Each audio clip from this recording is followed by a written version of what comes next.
Hi everyone. I'd like to thank the organisers and the chair for letting me come and talk about family recovery. So a bit of my work over the last 10 years, a core part of it has been around how we work with our adult mental health system and how do we work to encourage them to firstly recognise parents with a mental illness and also to now think about how we help the whole family and think about recovery for the whole family.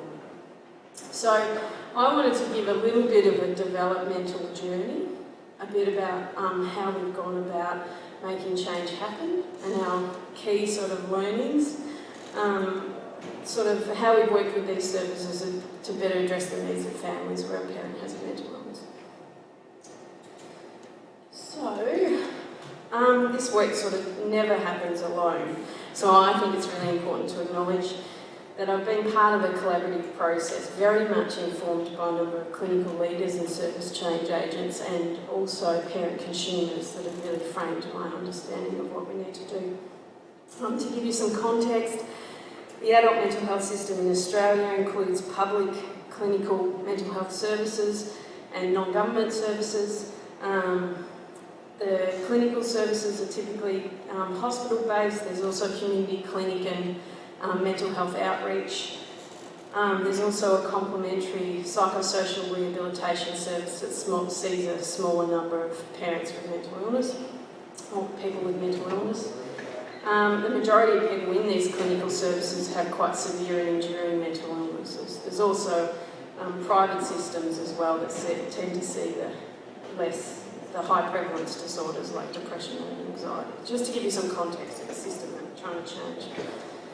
So, when I was first asked to contribute to this, I actually had a number of discussions with my colleagues about what they thought family recovery actually meant and got some very interesting responses back. So people had quite different views. So for some people who ran programs and interventions, they thought their focus is helping the family to help the individual with the mental illness recover.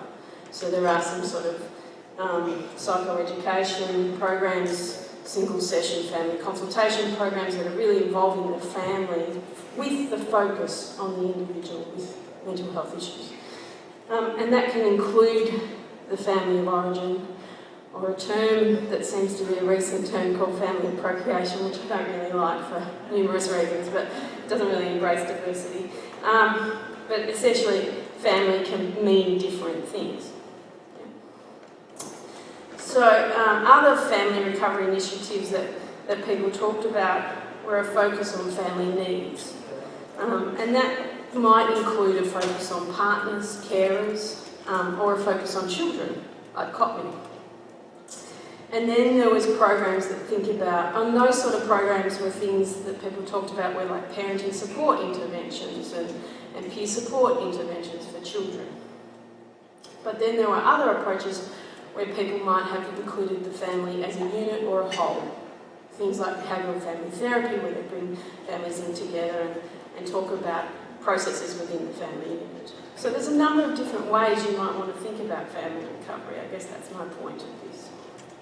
And even in the individual family work, it's obviously going to have an overlap with how the family functions and how the impact on the whole family. So there's a lot of overlap there too. But I think that's an important distinction when we're thinking about changing a system to help family recovery. We need to think about what it is we're trying to get them to do. Yeah, and be a bit clear about that. My more recent interest in research has been around the interactional processes within families, and those processes within families and how they promote family recovery, or what I call family resilience. So my understanding has really developed into this idea of relational recovery, so how relationships within families can recover when there's mental illness.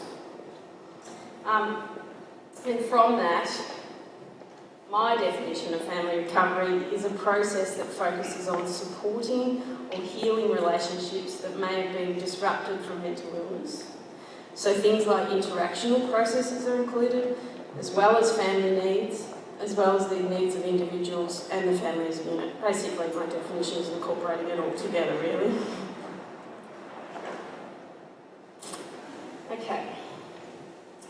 So a helpful lens that's come to my work that's been incredibly important is this lens of family resilience. And I think it has actually a lot of relevance when we think about what family recovery is.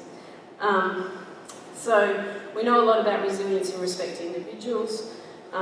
We know about looking at the characteristics that help individuals cope with or bounce back from adversity. But family resilience is a more broader term. It's about looking at the dynamics within the family or a family system that helps or hinders all members of that family to manage the difficult times. In a way, it's a systemic relational concept. It's sometimes called relational resilience, if you like.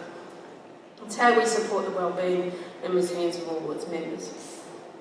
There's three main components. Froma Walsh has written a lot about this concept, and she includes three main points, or three main components of family resilience. They include looking at the belief systems within a family, how a family might make meaning out of the adversity, how they develop a positive outlook, how they utilise things like spirituality to help in their understanding or help them through getting a perspective on the adversity.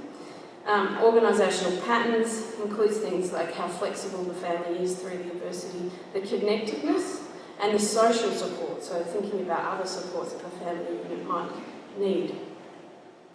And communication and problem solving, so the communication within a family, open emotional expression and collaborative problem solving. So our study, we actually went and interviewed some clinicians and some adults who grew up in a family where they had a parent with a mental illness. And to give you a very brief overview of these findings, we actually saw that we were thinking about, we came at it from a strength-based perspective. We were asking people what worked well in the family, what was going on when things were good. Immediately as people were drawing on that, they were also drawing on the negativity of their experience as well. It was almost like they needed to voice the negativity or find a narrative around the negativity before they could think about the positivity. And from that, there was we found that mental illness cuts across all of those family processes. There was a widespread impact of stigma and shame, particularly on communication. There was limited communication, particularly on the way that people made meaning out of mental illness within their family. It limited the support and resources that that family then utilised to help them.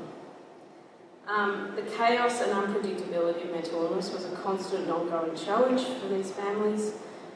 Finding better ways to manage their anxieties and the need and importance for consistency through the unpredictability was one of the things that came through.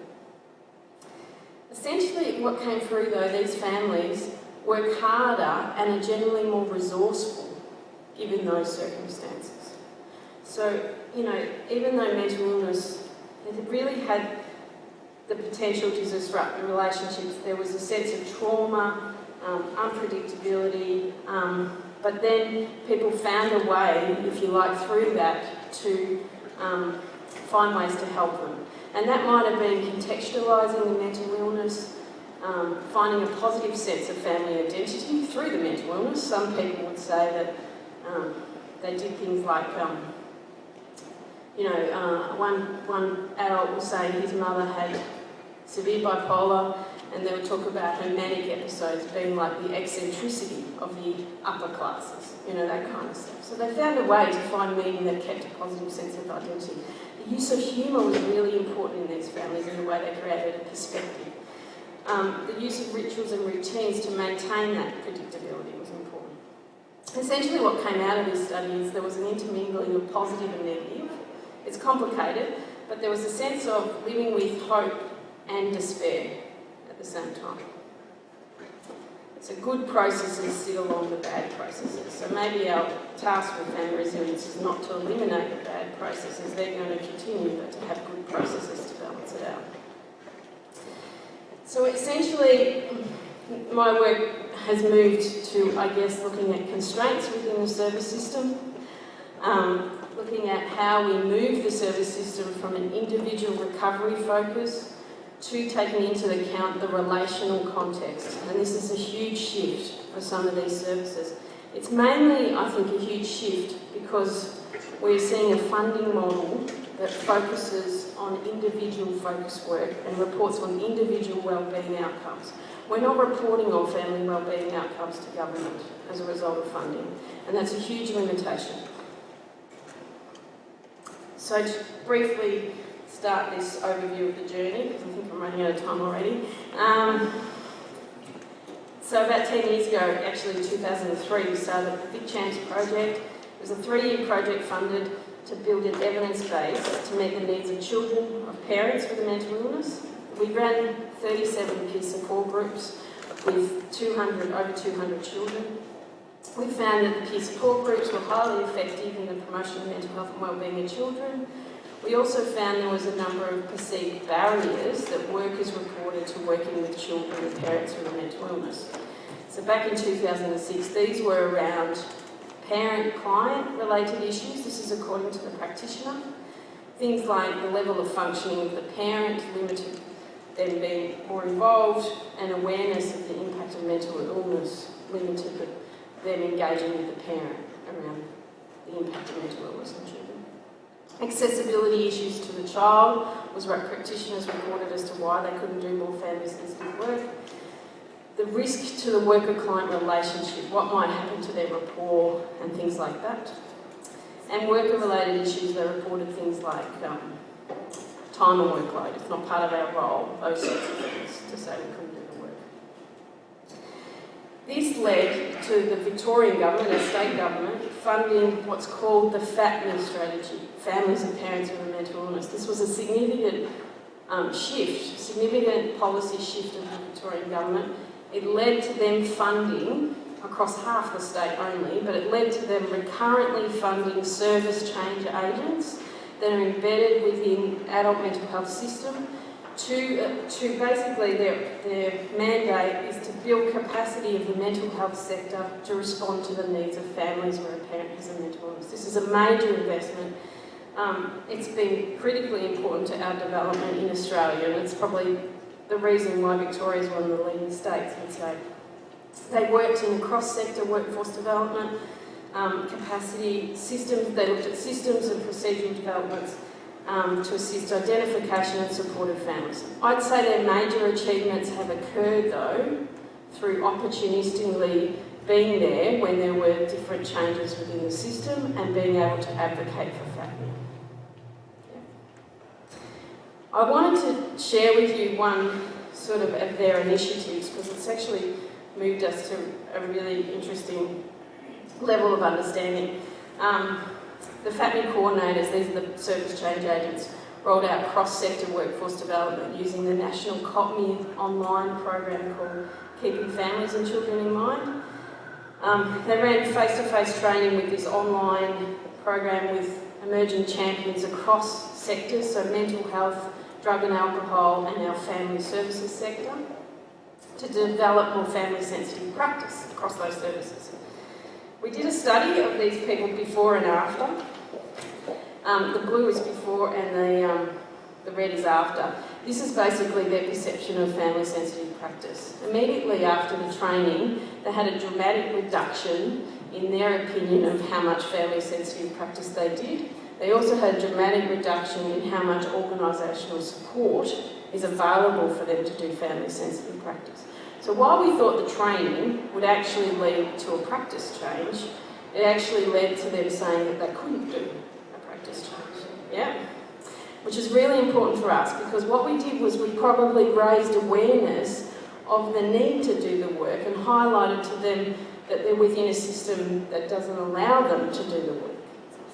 Yeah? So we went back with this data and we ran several booster sessions with the same group. These booster sessions were mainly around how do you deal with the implementation, how do you deal with the barriers that are restricting you, or the constraints that are restricting you. And we did the study again, and you can see from the green line that the majority of them reported actually an increase in family-sensitive practice, basically, and a return to pre-levels of perceived organisational support. So it's really, we really could work with their perception of their inability to work within the system. Does that make sense? just quickly, the Let's Talk program, what we have been lacking, what we think we've been lacking, is skill development. So our first shift, if you like, of the workforce was around education and awareness of the need to address families where a parent has a mental illness, but we didn't give them the skills to do it. So we think this program, Let's Talk, which is predominantly focused on supporting the parent around their parenting role and how we can empower parents to feel more okay about parenting and how their child, how they can sort of think about the strengths and vulnerabilities of their child and find ways to address those issues. This model in particular has been really well received within our adult mental health system as a potential intervention to start getting them to do work with the parents. So this is the skill development work that we're talking about. This is the model itself, and basically to quickly go through it, the model is that there's a significant shift in awareness, strengthens confidence, and there's a shift to reflective action of both the parent, but importantly also the worker. There's this process of therapeutic alliance with the parent changing, between the worker and the parent changing over time, and that's had a significant impact on the practitioners that have implemented it, and it's really encouraged them to do more family-focused work. They've started to see the benefit of that relational work. Does that make sense? Yeah.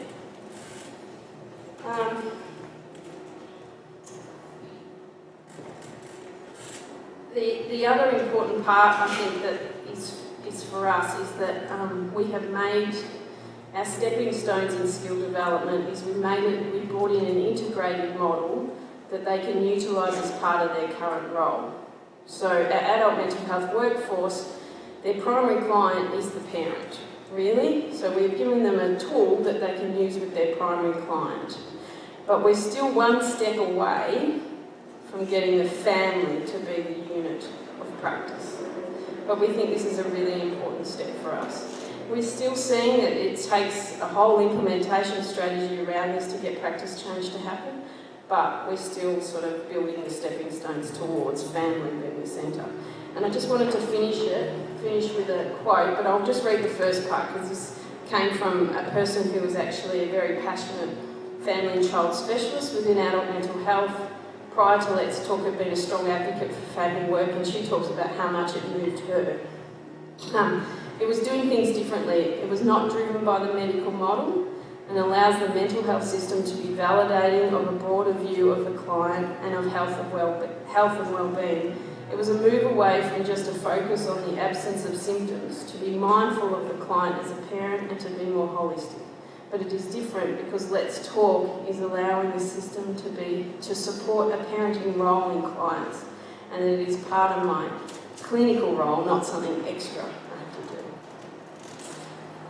So I'll just leave you with that because I think I've run out of time already. Maybe I can talk more. Thank you.